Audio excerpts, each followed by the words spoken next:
Alors, bienvenue à Star Wars en direct, la voix du fandom Star Wars pour cette édition express. Je suis Danny, le leader suprême, en direct de Mustafar. Je suis en compagnie de Jean-François, salut JF. Bonjour, bonjour. Et aussi de Sébastien, salut Seb. Sagronatima, bonjour tout le monde. Et oui, Seb n'est pas de retour au Canada de la célébration. C'est juste qu'aujourd'hui, la date d'enregistrement qu'on enregistre cet épisode est le 9 avril 2025. Donc, on est réunis ici parce que on va vous offrir notre critique sans spoilers de la saison 2 de Endor. Comme Disney voulait un ressenti sur la saison complète, ils ont été assez gracieux pour nous offrir les 12 épisodes. Donc, on a binge-watché ça récemment. D'ailleurs, merci à Disney Canada de nous avoir donné la chance d'écouter ces épisodes-là. On va faire ça sans spoilers pour cet épisode-là. Gardez en tête la prochaine date qui va être notre première critique du premier bloc de l'épisode 1, 2, 3 de la saison 2, qui va être dans 3 jours, donc lundi prochain, le 21 avril, dès midi, heure du Québec et 18h en France. Et à ce moment-là, on va vous parler d'épisodes spoilers. Je vais vous rappeler aussi qu'on a notre boutique maintenant avec notre nouveau design spécialement designé pour la Star Wars Célébration, que Sébastien traîne des petits macarons. Et vous allez probablement en avoir à QC aussi, surveiller l'équipe française. Et voilà, Sébastien les montre à l'écran. Et voilà. Donc, on va le voir. Encouragez-nous, bien sûr.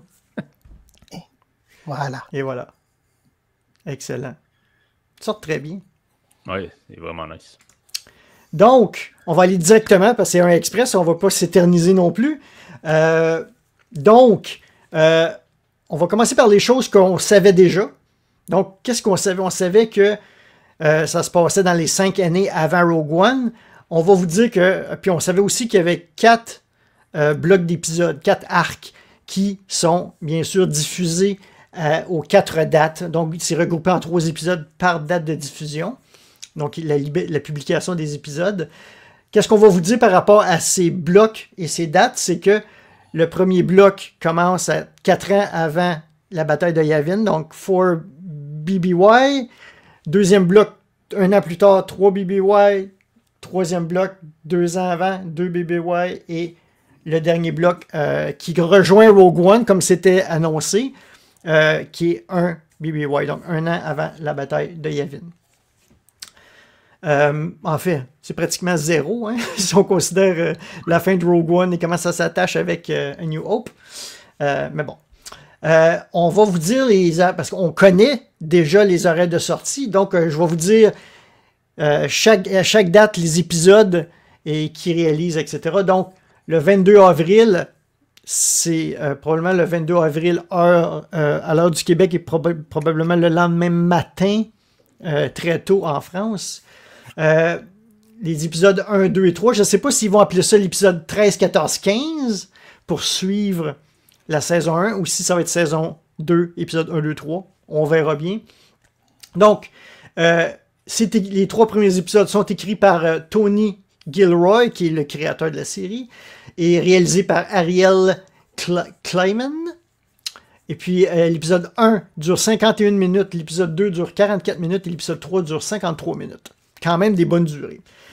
Le 29 avril 2025, les 3 autres épisodes ont été écrits par Beau Willimon, qui avait écrit l'arc de Narkina dans saison 1. Et puis, c'est réalisé encore par Ariel Kleiman. Donc, l'épisode 4 dure 54 minutes. L'épisode 5 dure 54 minutes. Et l'épisode 6 aussi. J'ai peut-être mal noté mes choses. Non, t'es correct là-dessus. OK, c'est bon. Le 6 mai, c'est le 3e bloc d'épisodes écrit par Dan Gilroy, qui avait écrit l'arc de Aldhani. Et puis, c'est réalisé par Janice Metz. Et puis, l'épisode 7 est 44 minutes. L'épisode 8 est 47 minutes. Et l'épisode 9, 58 minutes. Bien sûr, on parle toujours incluant le précédemment à. Et puis les crédits. Et les crédits à la fin. Ouais. Moi, c'est ça. Et d'ailleurs, le bloc 3 est excellent. C'est un des meilleurs. Et le 13 mai, la dernière journée, et la fin de la série Endor Forever, là, pour toujours, écrit par Tom Bissell et réalisé par Alonso, on va essayer de prononcer, Ruiz Palacios. Et puis, la durée de l'épisode 10, c'est 48 minutes. L'épisode 11, 42 minutes. Et la finale, l'épisode 12, 46 minutes. Celle qui se rapproche de très près de Rogue One. Donc, on va aussi, je vais vous dire, certains lieux que vous allez rencontrer et que vous avez possiblement vu dans la bande-annonce. On a bien sûr Coruscant. Ici, on voit le Sénat à l'écran. On le voit dans la bande-annonce. On ne peut pas parler de Endor sans la politique. Donc oui, il y a beaucoup de choses politiques dans Endor. Et bien sûr aussi, on voit la ville et certains différents lieux dans la ville. Donc c'est quand même intéressant. On a bien sûr... On avait vu à la fin de la saison 1 qu'il allait avoir un mariage entre deux enfants, la fille de Mon Mothma et le fils d'un des banquiers. Scoldum. Qui finance la fondation. En tout cas, qui finance un peu, sans le savoir, peut-être la rébellion. Ouais, qui finance le terrorisme. Scoldum.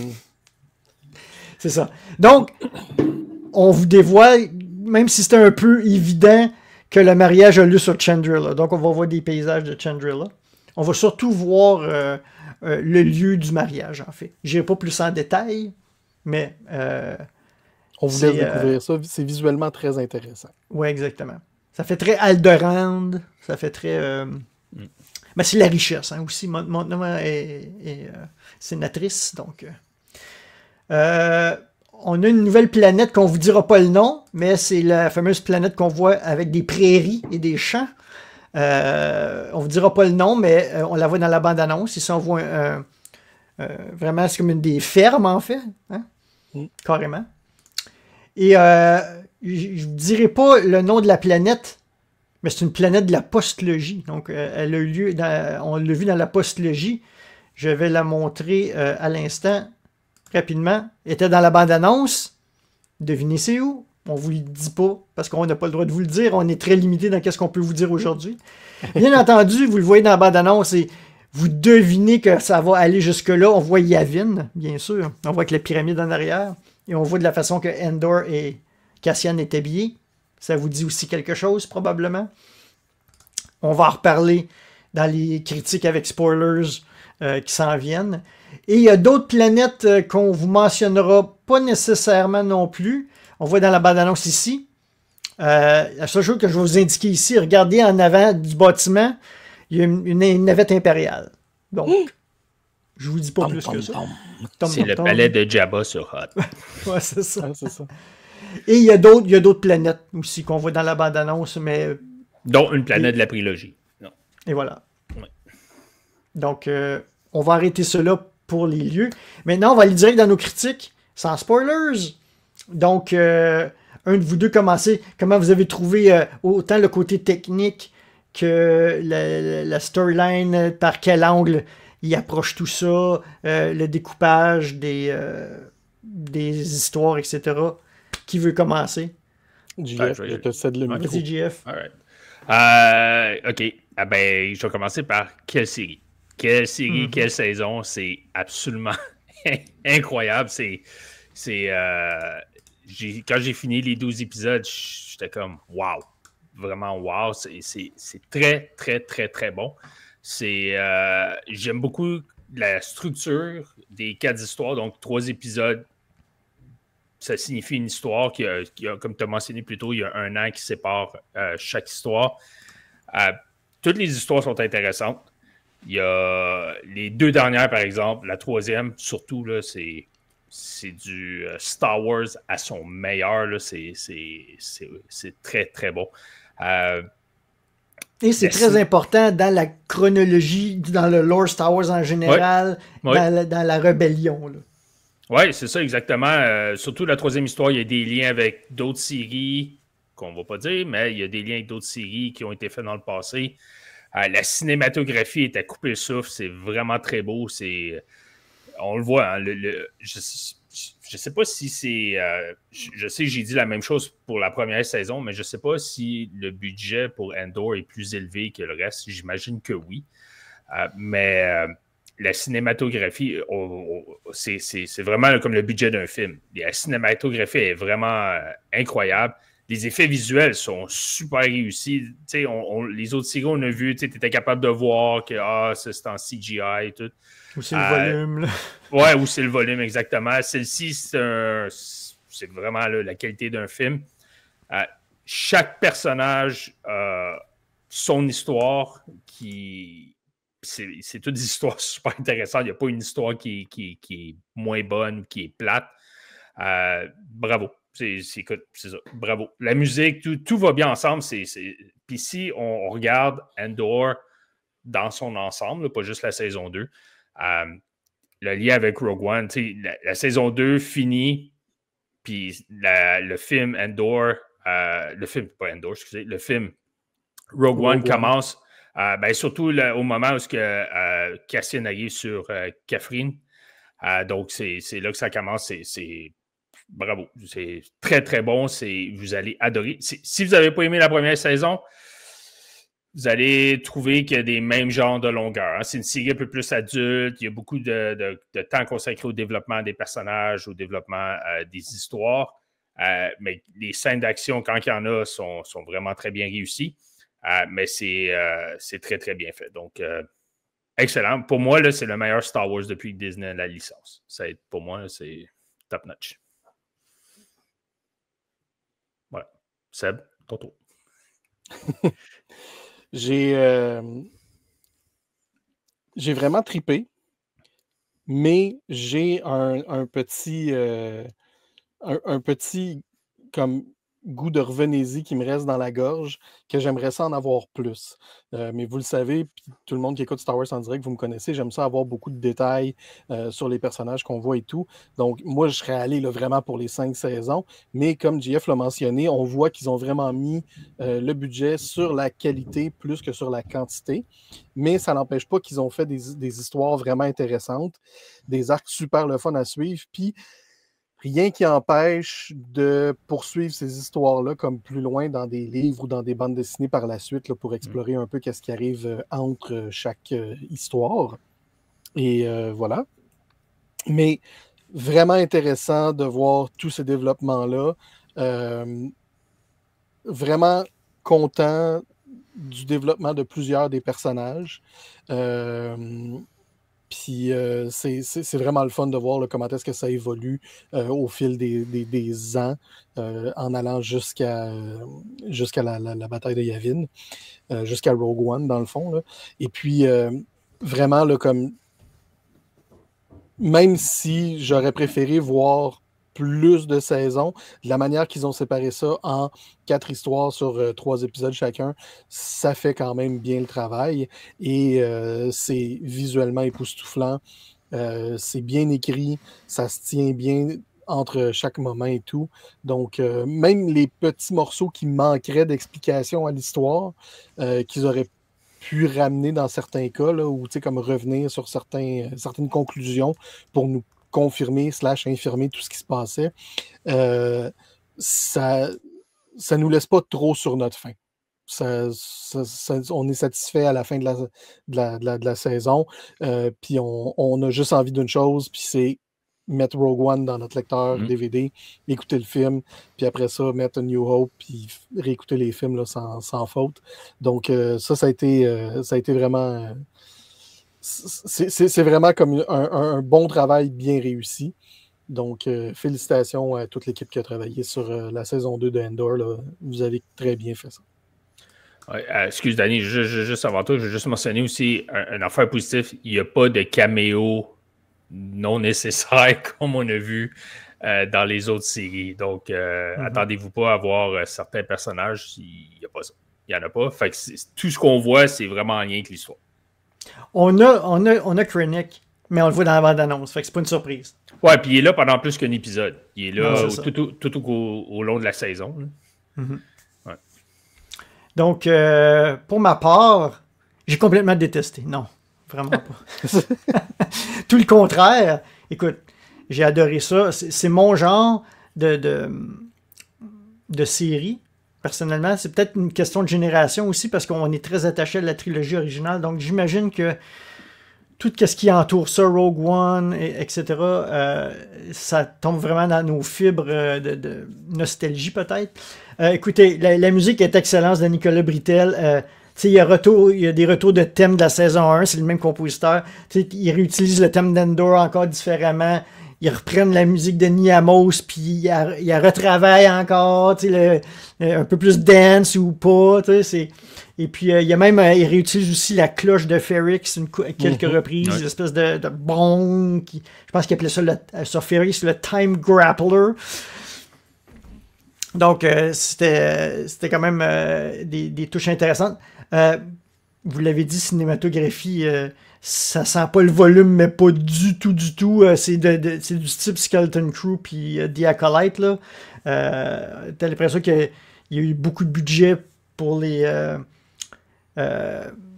props pratiques, là, les décors pratiques versus avoir des décors recréés numériquement.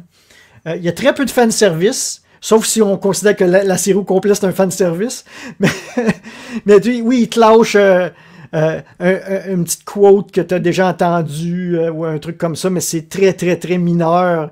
C'est vraiment pas l'attention principale. Ils ne servent pas de ça pour donner du succès à la série saison 2. Même quelque chose que tu m'avais fait remarquer, il y a un lien avec une autre série de Filoni. On n'ira pas vraiment dans tous les détails, là, mais je dirais que c'est quand même un moment assez important. Et puis, c'est pas exactement la même chose que ce qu'on voit dans la série de Filoni. Donc, j'ai trouvé ça intéressant que ça soit comme une adaptation là, vraiment plus réussie puis mieux. Oui, on ne vous dira pas où aller chercher, ouais. Mais il y a une scène très importante dans le lore Star Wars qui apparaît dans Star Wars Rebels, qui est recréé ici en live action. Pas exactement pareil puis les mêmes mots, mais la même idée. La même idée derrière. Donc, faites vos recherches, réécoutez Rebels au complet. On vous dira pas où, mais il y a une scène qui est reprise. C'est la même intensité que la saison 1, je dirais. Il y a très peu de choses dans l'espace. Je pense qu'il y en avait même plus des choses dans l'espace dans la saison 1 que dans la saison 2. Mais c'est pas l'important. C'est vraiment terrestre. C'est vraiment des choses sur la surface d'une planète et non dans les airs, dans l'espace.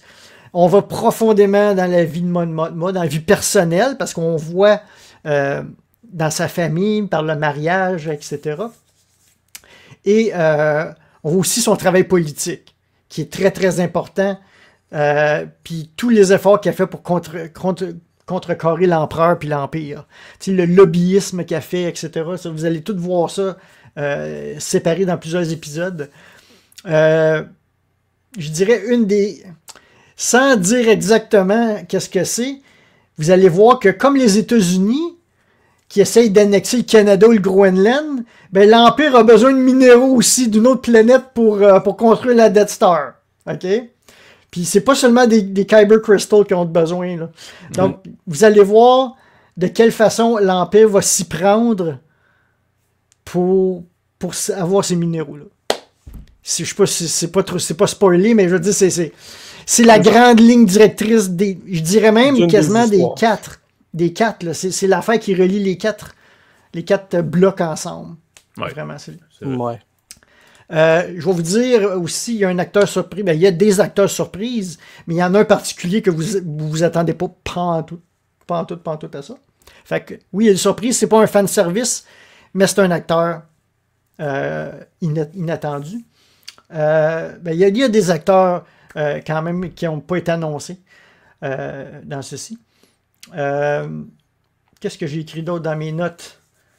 Ah oui!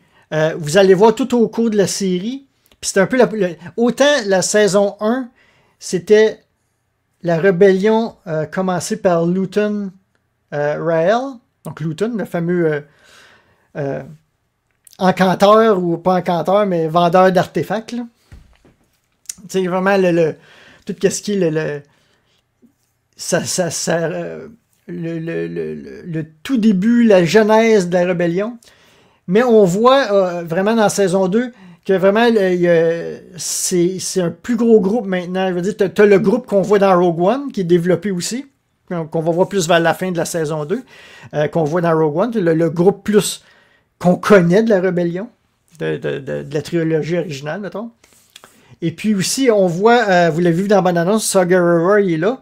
Et on voit vraiment le côté Luton, le côté rébellion officielle, le côté Saw Gerrera, puis comment ils s'entendent pas entre eux autres. C'est vraiment, même dans la rébellion en tant que telle, il y a pas des disputes, mais des désaccords, disons. Ouais. Je dirais mon seul point négatif, parfois, dans le montage, tu avais des coupures qui étaient parfois que je considérais que c'était pas nécessaire. T'sais, on passe, on s'en va sur une planète comme littéralement 5 secondes là, ou 10 secondes, puis après on retourne à la planète qu'on était. C'est juste un prétexte pour montrer qu'est-ce que l'autre groupe faisait au même moment, probablement, mais je pense qu'il aurait pu juste rester où est-ce qu'il était, puis regrouper des scènes ensemble pour faire un peu le même effet. Dans notre tête, on l'aurait compris, mais je trouvais que des fois, le editing, là, il coupait très, très rapidement. Oups, on est dans la boutique à Luton pendant comme 5 secondes, puis oups, on skip, on repart à l'autre place. Ouais. C'est pourquoi. Mais tu vois, en réécoutant Rogue One, j'ai remarqué que l'édition de Rogue One est quand même très similaire à ça à certains moments. Donc, pas au même point que la scène dont tu parles à ce moment-ci. Là, parce que je sais de quoi tu parles. Il y en a plusieurs. Là. Il y a quand même plusieurs choses. Pourquoi ils ont sauté là mais il y a pour pas faire une scène complète? Il y a beaucoup de scènes dans Rogue One là, qui sont pas loin de ça. En fait, c'est ça. C'est juste parce qu'ils veulent montrer qu'est-ce que les gens font pendant ce temps-là. Mais in the meantime, pendant ce temps, même s'il parle pas, là, on veut juste dire, OK, il est en train de mettre son code, puis il part. OK. C'est juste ça. En fait. Puis je dirais que la saison, mon commentaire général, la saison 2 réitère que Andor, c'est la meilleure série de Star Wars. Depuis Disney, il n'y avait pas vraiment de série télé avant, là. Je considère pas qu'est-ce qui avait été fait avant. Je parle pas d'animation, mais live action. Vraiment, c'est la meilleure, carrément. Puis, comme j'ai dit au début, surtout notre génération. Ceux qui ont des enfants, là, vos jeunes enfants particulièrement, ils vont s'emmerder. Là. Eux autres, ils préfèrent plus le Mandalorian et Grogu, puis ces affaires-là. Ils vont s'emmerder raide. Parce que c'est très politique, espionnage, manigance. Comme on voit profondément dans le ISB, donc le bureau d'information de l'Empire. De la sécurité impériale. C'est ça. Mais les thèmes sont plus adultes. Ça parle de terrorisme, ça parle de des choses comme ça, contrairement à ce qu'on peut voir dans Clone Wars. Ben non, Clone Wars, c'est quand même dark, mais ce qu'on a vu, comme tu dis, dans Mandalorian puis Grogu, c'est pas juste le piou-piou dans l'espace et tout. Là, c'est ça. Les thèmes abordés, c'est plus adulte. Les jeunes vont, comme tu dis, vont être pas autant intéressés que. Mais en même temps, je tiens à mentionner que les 3 arcs se tiennent bien en eux-mêmes, puis les 3 arcs ont quand même des moments d'action quand même assez élevés dans chacune. Les 4 arcs, oui, pardon. ont des moments d'action assez élevés dans chacun d'entre eux. Donc, oui, il y a des moments un peu plus longs, un peu plus profonds, mais il y a aussi des moments qui sont comme vraiment prenants, puis que tu es sur le bord de ton siège, puis c'est comme « Oh, qu'est-ce qui va se passer? » Donc, ça, c'est des petits moments qui peuvent être émotionnels, même dans certains cas. Là. Donc, parlant d'émotion, j'ai oublié de montrer cette image-là. C'est une des planètes qu'on vous a pas mentionné de nom, mais c'est une planète très, très, très, très, très, très, très importante dans le lore. Puis, on vous le dit, là, côté émotionnel, je pense que c'est clairement, cette planète-là est, pour moi, c'est un gros hommage à la langue, la culture, l'architecture et l'histoire de la France. OK? Notez ça. Surtout nos amis français, si vous l'écoutez en version originale, parce que probablement que les voix traduites, ça va être en français de France Ouais, tout le long. différent, ouais. Mais